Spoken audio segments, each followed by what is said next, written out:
Hello and welcome to another unboxing video.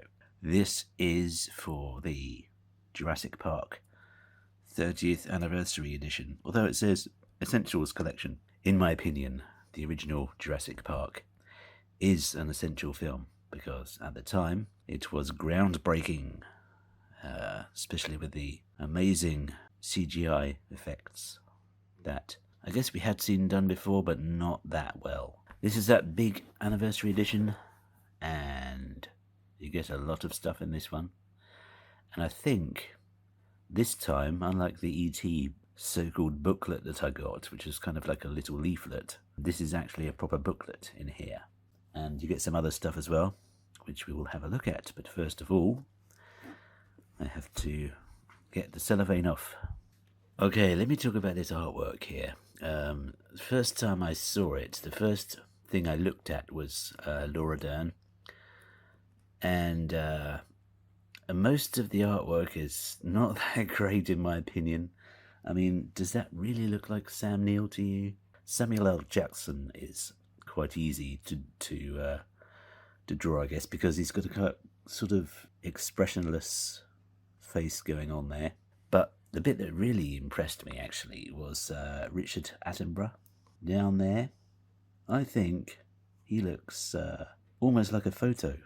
I didn't spot this bit was actually loose. I could get rid of it. There we go.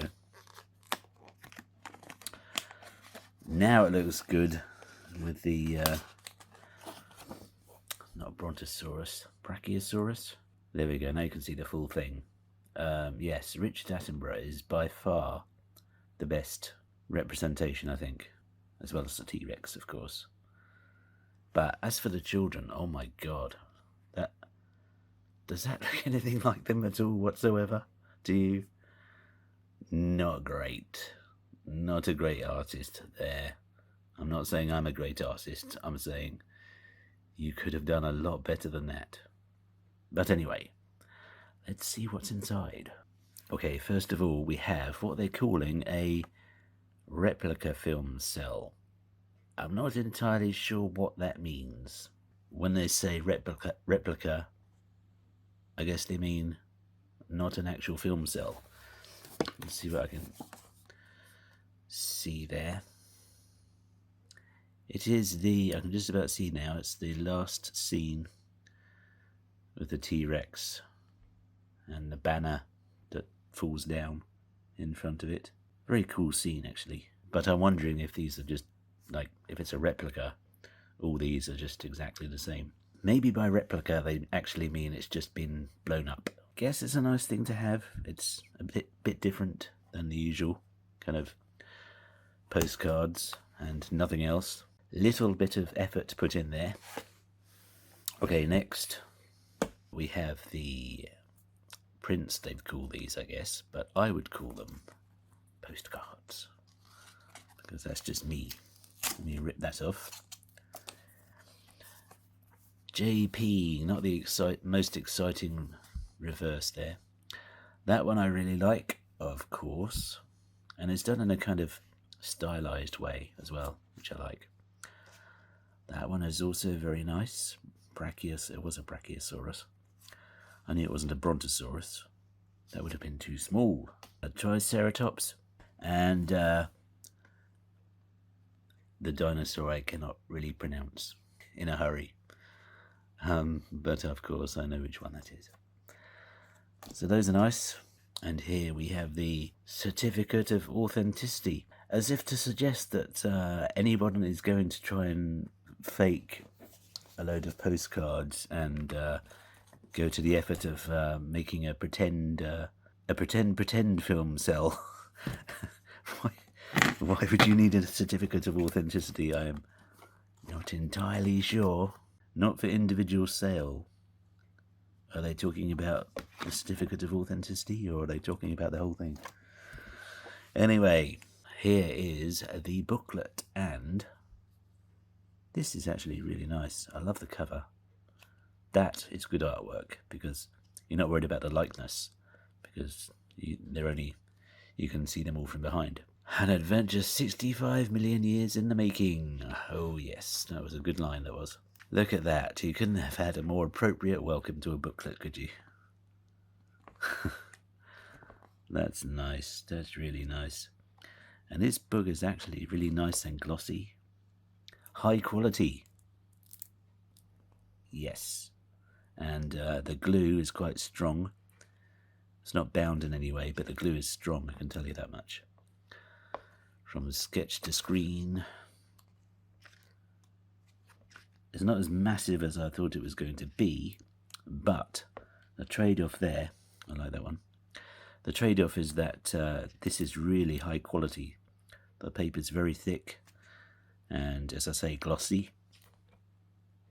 Very nice quality, that booklet. And some photos and storyboards and behind the scenes stuff. I will look at that myself later, actually. I like that. So next we have the last thing, last but not least. It's the Steelbook 4K. I'm trying to think. I think that was, correct me if I'm wrong, but that was the original Steelbook 4K that's been available for quite some time, although it's extremely hard to get.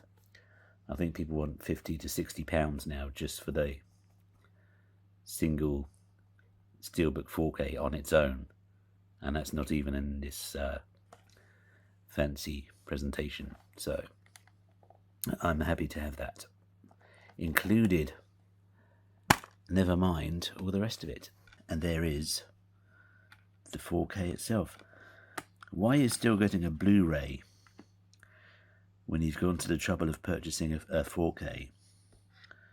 Well, that's a bit of a mystery. Although, hang on, I think this is for the mini extras you get. I would say maybe it's got the film on there as well. I don't know, but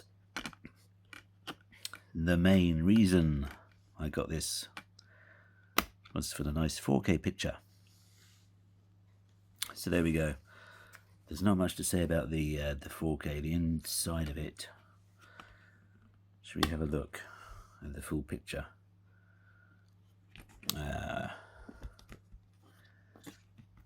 Okay, they've made this one of the most awkward to get to discs that I've come across in quite some time. There we go. You can't really see much of it. It doesn't matter how much light I put on this, it's not going to look much different. But there we go, that's the inside. Not that impressive. Bit of a dark scene to have on the inside of a case, I would say. But the 4K disc is extremely easy to get off. But the Blu-ray, you're going to struggle. That is the Jurassic Park 4K set, which I got off HMV. The last time I checked, they still had some in stock. I'm saying that's a really nice set. So I'm very happy with that. Nice one to add to my collection. And a booklet I really like. So that being said, I hope you have enjoyed, and thank you very much for watching. And I will see you next time.